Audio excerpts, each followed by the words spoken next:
I'm not usually the kind of guy who falls for someone just based on a glance, but there was this one night sitting in a dimly lit bar downtown when I met someone who turned that whole idea upside down. The weird part? He told me straight up he wasn't gay, like explicitly. And yet somehow he didn't stop me. Let me back up a bit. I just moved to the city a few weeks earlier, trying to get my life on track after a messy breakup and a job change. New city, new me, right? I wasn't expecting much on the dating front. I mean, I was still figuring out who I was outside my past relationships. But I figured, why not put myself out there a little? So that Friday night, I found myself at this small bar, the kind with a jukebox in the corner and a crowd that looked like they knew each other better than me. That's when I saw him. He was sitting alone at the bar, nursing a beer, wearing this vintage denim jacket that looked like it had stories to tell. His hair was a little messy, and he had this calm, almost stubborn vibe. I don't know what made me walk over, but I did. Maybe it was the way he seemed out of place in the best way possible. Or maybe it was just one of those random moments where you decide to take a chance. I slid onto the stool next to him, ordering a drink and trying to play it cool. "Hey," I said, nodding toward his jacket. "That's a cool jacket. Looks like it's seen some adventures." He glanced over, a smirk tugging at the corner of his mouth. "Yeah, it has. Mostly from thrift shops and bad decisions," he replied. We started talking. His name was Matt. He worked as a graphic designer, had a sarcastic sense of humor, and loved old rock records. Nothing about him screamed gay or not gay. Honestly, I didn't even care. There was something about him, his guarded way of smiling, the way he listened, but then he casually dropped, "Just so you know, I'm not gay." I blinked, caught off guard. "Okay, noted." He laughed, but it wasn't the nervous kind of laugh. It was like he was daring me to keep going anyway. "That doesn't mean I don't enjoy good company," he added. And that's when the real story began. Because even though he said he wasn't gay, and even though I should have taken it as a clear sign to back off, something between us sparked. It was like a silent challenge neither of us expected to win or lose. I don't know if he was testing me or himself, but he didn't stop me from getting closer. Not once. That night, I left the bar with a head full of questions and a heart that was suddenly more confused than ever. How do you chase something that the other person insists doesn't exist? And can someone who says they're not gay still want something more with a guy like me? I guess you're about to find out, because this isn't a story about easy answers. It's about the messy, complicated, and unexpected way love shows up. Sometimes when you least expect it, and from the people you never thought would. I couldn't stop thinking about Matt after that night. It was like my brain was stuck on replay, going over every laugh, every glance, every word he said. But also that line, "I'm not gay," it echoed. It wasn't just a throwaway comment. It felt loaded, like he was setting a boundary I wasn't sure how to cross. And yet, I wanted to. The next few days, I found excuses to bump into him. Turns out, he lived just a few blocks from my apartment, so I'd accidentally run into him at the coffee shop or the corner grocery. Each time, the tension between us grew. I wasn't sure if he was warming up to me or just humoring the persistent guy who wouldn't take a hint. Either way, the way his eyes flickered when I smiled at him made me think he was curious. Curious about me and maybe about himself. One evening, a week after that first meeting, he invited me to this little vinyl record store he loved. "I swear if you don't come, I'm going to end up getting all the Bowie albums myself, and that's no fun," he joked when I hesitated. I showed up, nervous but excited. The shop was small and cozy, walls lined with records from floor to ceiling. Matt moved around like he was in his element, pulling out albums, telling me stories about the bands or the cover art. I realized I liked this version of him, the one who let his guard down, who shared pieces of himself like he trusted me a little more. As we flipped through the stacks, I worked up the courage to ask what I'd been wondering since the beginning. "So, why say you're not gay? I mean, are you confused, or is it more complicated than that?" He stopped, holding a record, and looked at me carefully. "It's complicated. I guess I've never really thought much about labels. Growing up, I just figured I wasn't like that. But then, sometimes, I catch myself wondering if maybe I am, or if I want to be." He put the record back and shrugged. I know it sounds messy, but it feels like I'm stuck between what people expect me to be and who I actually am. I nodded, understanding in a way I hadn't expected to. I get that. I spent a long time trying to fit into boxes other people made for me. It's exhausting. He laughed softly, the tension easing between us. Yeah, exhausting is the perfect word. We left the record store with a couple of albums tucked under our arms, and on the walk back, the city lights blurred around us like they were painting this new, uncertain chapter. At some point, our hands brushed, and instead of pulling away, I took his hand gently. Matt didn't resist. He just kept walking like it was natural, like maybe he'd been waiting for someone to try. That night, we sat on a bench overlooking the river. The city was quiet, the water reflecting the stars. Matt was quiet too, but I could tell his mind was spinning. I don't know what I'm supposed to do with this, he said finally, his voice low. With us, I mean. I squeezed his hand, feeling the tightness in his fingers. Maybe you don't have to have all the answers right now. Maybe it's okay to just feel it out. He looked at me, eyes searching. What if I'm wrong? What if I'm just fooling myself? I shrugged. Then you're human. And maybe it's better to find out the hard way than to live with what ifs. For the first time, I saw a crack in his armor. A vulnerability that didn't scare me but made me want to protect him even more. We sat there for a while, the silence between us comfortable. I realized that whatever happened next, this was already something real. Not because of labels or definitions, but because we'd taken a chance on each other, a chance that neither of us could fully explain. That's when my phone buzzed. A message from an ex I'd been trying to avoid. I ignored it, not because I was trying to be rude, but because in that moment, Matt was the only person who mattered. He caught my eye and smiled, that same stubborn smirk he had when he told me he wasn't gay. Only now, it felt less like a boundary and more like a challenge we were both ready to face together. I don't know what's coming next. Maybe nothing. Maybe everything. But I do know one thing. Sometimes, the people who say they're not who you want them to be are the ones who surprise you most. And sometimes, you just have to dive in anyway. After that night by the river, things between Matt and me shifted, but not in the way I thought they might. It wasn't some instant romance or a clear-cut let's be together scenario. Instead, it felt like we'd unlocked a new level in a game neither of us knew how to play, and we were fumbling around, trying to figure out the rules as we went. For the first few days, we kept texting a lot. Nothing heavy, mostly music recommendations, silly memes, and random questions like, if you could live in any decade, what would it be? But those little exchanges slowly chipped away at the walls Matt had built. I could tell he was opening up, just a little bit. One afternoon, I went over to his place. I wasn't sure what to expect, whether he'd want me there, or if I'd overstepped by showing up unannounced. But when I knocked, he opened the door with that same guarded smile, like he was deciding in that moment whether to let me in.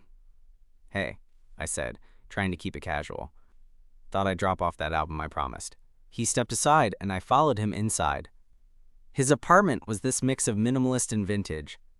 Clean, but with little touches that made it feel lived in. Posters of old bands, a small record player in the corner, and books stacked haphazardly on every surface.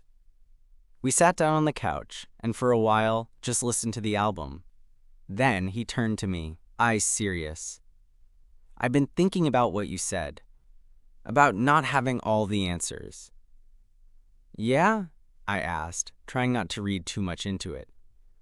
I don't know if I'm ready to call myself anything right now. Not gay, not straight, not anything that fits in a box, but I like being around you.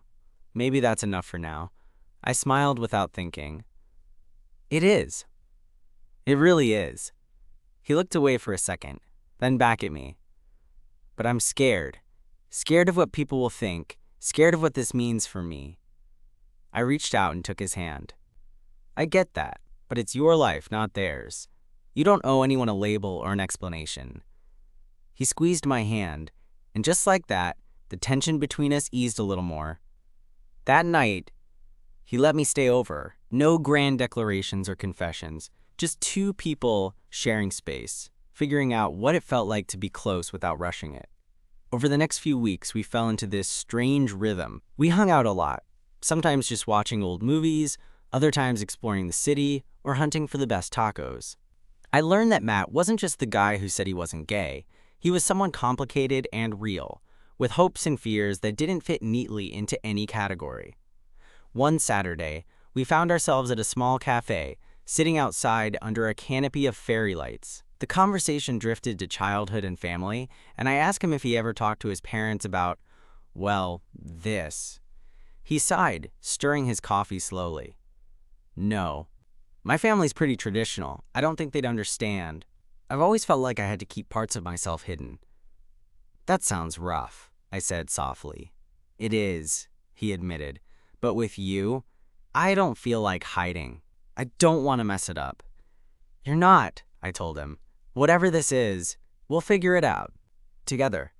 He looked at me then, eyes searching, and for a moment I thought he was going to say something big. Instead, he smiled, this quiet, genuine smile that made my heart skip. Then, out of nowhere, he reached over and brushed a strand of hair behind my ear. I don't know where this is going, he said, voice low, but I want to try, even if I'm scared.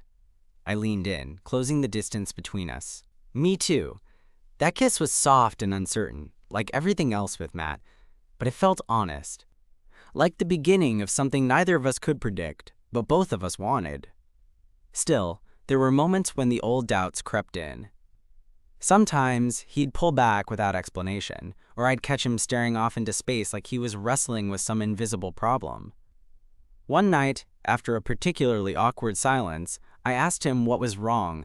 I'm scared this is just a phase, he said quietly. That I'm fooling myself and hurting you in the process. Hey, I said, taking his face in my hands. You're not hurting me. This us is real. And whatever happens, I'm here. He nodded, eyes shining with something like relief. We both knew it wasn't going to be easy. Matt's world was still a tangle of expectations and fears, and mine was filled with hope and uncertainty. But we kept stepping closer, one day at a time. Because sometimes, when someone tells you they're not the person you want them to be, what they really mean is they're not sure who they want to be yet. And if you're willing to stick around long enough, you might just find out together. The thing about Matt was that even when he let his guard down, he didn't completely drop it. Like he was still waiting for something to go wrong, some invisible line to be crossed that would make him slam the door shut. I wished I could tell him that wasn't going to happen, but the truth is, I wasn't always sure of that myself. One evening, a few weeks after that cafe conversation, we were at his place again. I was cooking dinner. Okay, more like trying to cook while Matt sat at the kitchen island, sipping a beer and giving me that half-amused, half-hard-to-read look he had perfected. I was chopping vegetables and probably making way too much noise, so you think you're ready to admit you're at least a little bit into me? I teased. Matt raised his eyebrows, smirk growing. I didn't say that. Yeah, you did. It's written all over your face. He laughed, but then his expression turned a little more serious. Look, I'm trying. I really am. But it's like there's this voice in my head telling me to stop before it gets complicated. Complicated is part of life, I said, turning around to face him. If we only ever went for easy, we'd miss out on a lot. He took a step closer, and suddenly the air between us felt thicker. What if complicated means pain? What if I'm not ready to deal with that? I swallowed the lump in my throat. Then we figure out how to handle it together. I'm not asking you to have all the answers. Just to be honest with me and yourself. He looked at me for a long moment, then nodded. Okay. Honesty. That night, after dinner and a lot of music and some half-baked plans to go to a concert next weekend, I stayed over again. We fell asleep tangled up on his couch, and for once, I didn't feel like I was waiting for the other shoe to drop. But life has this way of reminding you it's messy. A few days later, Matt got a call from his sister. She'd found out about us, probably from someone at work or maybe a mutual friend. I saw the way his face tightened as he listened, and when he hung up, he looked like he'd aged 10 years. What happened? I asked gently. Family drama, he said, voice tight. They're not happy. They think this is a phase or just confusion. They don't get it. I didn't know what to say. I wanted to tell him that his family should accept him no matter what, but I also knew it wasn't that simple. I don't want to lose them, he said quietly. But I don't want to lose this, whatever this is, either.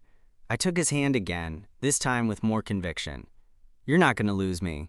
And if they can't accept you, that's on them, not you. He searched my face, eyes full of doubt, but also something else, maybe hope. You really mean that? Absolutely. That weekend we went to the concert. It was a small venue, cramped but alive with energy. Matt let me hold his hand in the crowd, and I could feel him relax just a little. The music was loud, the night electric, and for a few hours, the world outside didn't exist. After the show, we walked back through the city streets, neon signs casting colorful shadows. Matt stopped suddenly, pulling me into a quiet alley. I'm tired of hiding, he said, voice barely above a whisper. I want to be more than just the guy who says he's not gay but doesn't stop you. I smiled, heart pounding. Then don't be. Be whoever you need to be. He looked up at me, eyes shimmering with something raw and real. I want that. I'm scared, but I want that. And then he kissed me. This time, it wasn't uncertain or guarded. It was full of everything we'd been holding back. Hope, fear, desire, and maybe even a little bit of love. We pulled apart, breathless, and I could see the weight starting to lift off his shoulders. I don't know what the future holds, he said, voice husky. But I want to find out. With you. Me too, I said, grinning. We spent the rest of the night walking, talking, dreaming out loud. There were no easy answers, no neat labels, but there was something real. And for the first time, it felt like enough. Sometimes love doesn't come wrapped in clear definitions or promises. Sometimes it's messy and complicated and downright terrifying. But sometimes it's exactly what you need to find yourself. And Matt, he was the one who taught me that. Even when he said he wasn't gay, he didn't stop me. And in the end, neither of us stopped ourselves. After that night, things started to shift in ways I hadn't quite expected. Matt and I weren't just sneaking around or careful with words anymore.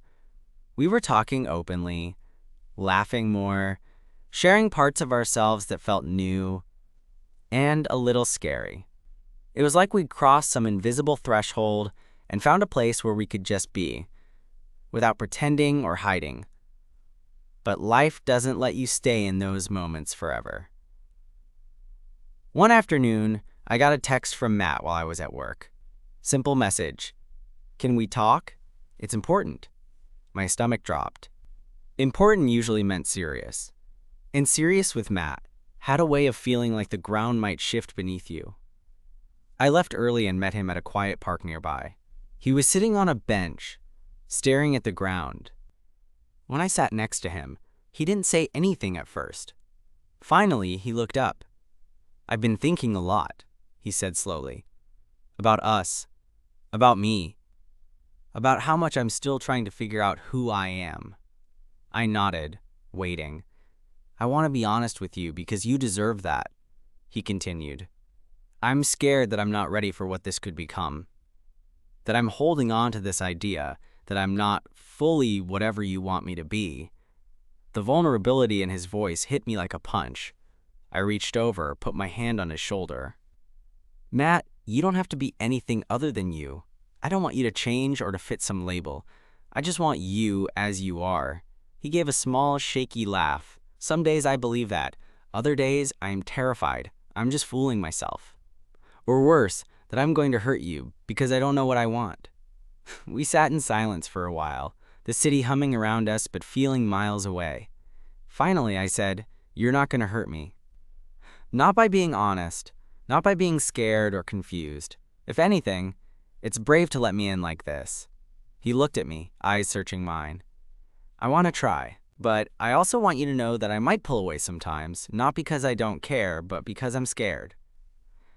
I get that, I said, smiling softly. We'll take it slow. No rush. That night, we stayed up late, talking about all the things we'd kept bottled up for years. Our fears, our hopes, our pasts, The stuff that doesn't come out on a first date, or even after a few months of knowing someone. Matt told me about his childhood, about feeling like he had to hide parts of himself to avoid disappointing his family, about the pressure to be normal and how exhausting it was pretending to fit that mold. I shared my own stories, my past relationships, the moments I doubted myself, and the times I'd felt completely lost. By the end of the night, we weren't just two guys trying to figure out if they liked each other. We were two people trying to heal, to grow, to be seen. A week later, Matt invited me to meet some of his friends. We went to a small gathering at a friend's apartment. Nothing fancy, just a handful of people laughing and drinking and talking about everything from movies to politics. I was nervous at first, wondering how Matt would introduce me. But when he did, it was simple. "This is Eric." No hesitation, no awkwardness. His friends welcomed me like I belonged, and for the first time, I saw Matt relax in a way I'd only dreamed of. He smiled more freely, joked around, and even leaned into me a few times without pulling away. On the way home, I asked him, "How do you feel?" He hesitated. Honestly, scared, but also hopeful, like maybe I'm not alone in this anymore. That hope was contagious. I squeezed his hand. "You're not." As the weeks passed, we kept building on that fragile foundation. Some days were easier than others. Sometimes Matt's doubts would creep back, and I'd have to remind him, or myself, that love isn't always about certainty. It's about showing up, even when the future's blurry. One night, a few months in, Matt surprised me by planning a little weekend getaway. Nothing extravagant, just a cabin by a lake, surrounded by trees and silence. We spent those days hiking, cooking meals together, and talking about everything and nothing. There was a moment, sitting by the fire one night, when Matt reached over and took my hand. "I don't know what the label is," he said softly, "but I know I want this. Us. You." I smiled, heartful. Me too. That trip was a turning point, not because we figured it all out, but because we decided it was okay not to. That we could be messy and uncertain and scared, but still choose each other every day. And that, I think, is what love really is. Not perfect or easy, but real. And worth fighting for, even when the person you love tells you they're not who you thought they were. Because sometimes the best kind of love is the kind that surprises you. The kind that challenges everything you believed and asks you to leap anyway. Matt wasn't the guy the first expected to fall for. He wasn't the guy who fit neatly into a box, but he was the guy who didn't stop me. And that made all the difference. After that weekend by the lake, I thought things would keep moving forward smoothly. You know, like two people finally syncing up after months of uncertainty. But life, of course, had other plans. A few days after we got back, Matt seemed different, more distant, like the weight of everything we'd been building suddenly felt heavier. I tried not to jump to conclusions, but when someone you care about pulls away without explanation, it's hard not to notice. One evening, I stopped by his place after work. The door was slightly ajar. I called out, but no answer. Inside, the apartment was quiet, dimly lit. On the couch sat a half-empty bottle of whiskey and a couple of glasses. I frowned. This wasn't like him. Just then, my phone buzzed. A text from Matt. "Need to talk. Can you come over?" I didn't hesitate. I grabbed my jacket and headed back. When I got there, Matt was sitting at the kitchen table, staring at a crumpled letter. His eyes looked tired, like he hadn't slept in days. "Hey," I said gently. "What's going on?" He looked up, the usual smirk nowhere to be found. "It's from my parents." I swallowed hard. We'd talked about his family before, but I knew this wasn't going to be easy. "They found out about us," he said, voice cracking. "They're not happy. They want me to choose a path. They say this, us, isn't real, that I'm just confused." My heart sank. I reached out, pulling him into a hug. "I'm sorry, Matt. That's messed up." He pulled back, eyes filled with a mix of anger and hurt. I don't know what to do. I want to stand up to them, but part of me still wants their approval. Part of me feels like I'm betraying everything I was raised to be. I nodded, understanding the tug of war in his soul. "It's okay to feel that way. But you don't have to figure it all out right now. He looked at me, searching. But what about us? What if this pressure breaks me? I smiled softly. Then we face it together. You're not alone in this. For the next few days, Matt was quieter than usual. I gave him space, but made sure he knew I was there anytime he wanted to talk or just sit in silence. It was tough watching someone you care about wrestle with their demons. One night, after a few drinks and passing the point of awkward silence, Matt finally opened up more. I'm scared, he admitted. Scared that I'm not strong enough to be who I want to be, that I'll lose everyone I care about, including you. I took his hand. You're stronger than you think, and I'm not going anywhere. He smiled faintly, but I could see the doubt lingering. A week later, Matt invited me to dinner at his parents' house. I wasn't sure what to expect, but he said he wanted me there, to show them he wasn't ashamed. The night was tense. His parents were polite but distant, throwing questions that felt more like tests than curiosity. They asked about my background, my job, and then, awkwardly, about Matt's phase. It stung, but I tried to stay calm for Matt's sake. After dinner, Matt and I walked home in silence. When we got to his door, he turned to me. "Thank you for coming," he said quietly. "It wasn't easy." I shrugged. "You're worth it." He looked at me then, eyes shimmering with emotion. "I want to believe we can get through this. That I can be myself without losing everything." "You will," I promised. In the weeks that followed, things didn't magically get easier, but we grew stronger. We learned how to communicate through the fear and doubt. We celebrated the small victories, like Matt standing up to his parents when they made snide remarks, or him introducing me as his boyfriend to more friends. One rainy afternoon, we were sitting in his living room, wrapped in blankets and listening to records. The city was gray outside, but inside it felt warm. Matt turned to me and said, "You know, a few months ago, I'd have told you I'm not gay, that I wasn't like this. But now, I'm starting to think maybe I was just scared to admit it." I smiled, squeezing his hand. "Maybe it's not about labels. Maybe it's just about being honest with yourself." He chuckled. "Yeah, honest Eric, huh?" "Always," I said. He leaned in and kissed me, a kiss that felt like a promise, not of perfection, but of trying, of showing up, of being real. And that was enough. Because love isn't always a straight line. Sometimes it's a messy, winding road filled with doubts and fears. But if you find someone willing to walk it with you, hand in hand, it's the best kind of journey you can take. There was a quiet strength in the months that followed. No fireworks, no grand gestures, just two people learning how to be there for each other in the middle of all the uncertainty. Matt and I found our own rhythm, imperfect but steady, like a song that didn't always hit every note but was honest and true. One evening, not long ago, we were sitting on his tiny balcony, the city lights flickering around us like distant stars. It was a chilly night, so we wrapped ourselves in an old blanket and watched the world go by. Matt had his head resting on my shoulder, and I could feel his breath slow, his body relax in a way it hadn't before. "I think I'm finally starting to understand who I am," he said softly. "Not because I figured it all out, but because I'm okay with not having all the answers." I smiled, looking out at the skyline. "That's the hardest part, isn't it? Learning to be okay with the unknown." He nodded, squeezing my hand. "You've shown me that it's safer to take risks, even when it's scary. To be honest with myself and with you." I turned, meeting his eyes, and saw something there that made my chest tighten. Hope, yes, but also peace. Not the kind of peace that means everything is perfect, but the kind that means you found a place to rest, even when the road ahead is unclear. "Matt," I said quietly, "I'm proud of you, proud of us, for being real, for sticking with it even when it was hard." He smiled, a little shy, and leaned in to kiss me. It wasn't a dramatic, movie-style moment. It was simple, warm, and full of everything we'd been building, a promise without words. Later, as I walked home that night, I thought about how far we'd come, from a bar where he said he wasn't gay, to this quiet balcony where he was learning to be himself. It wasn't a perfect story.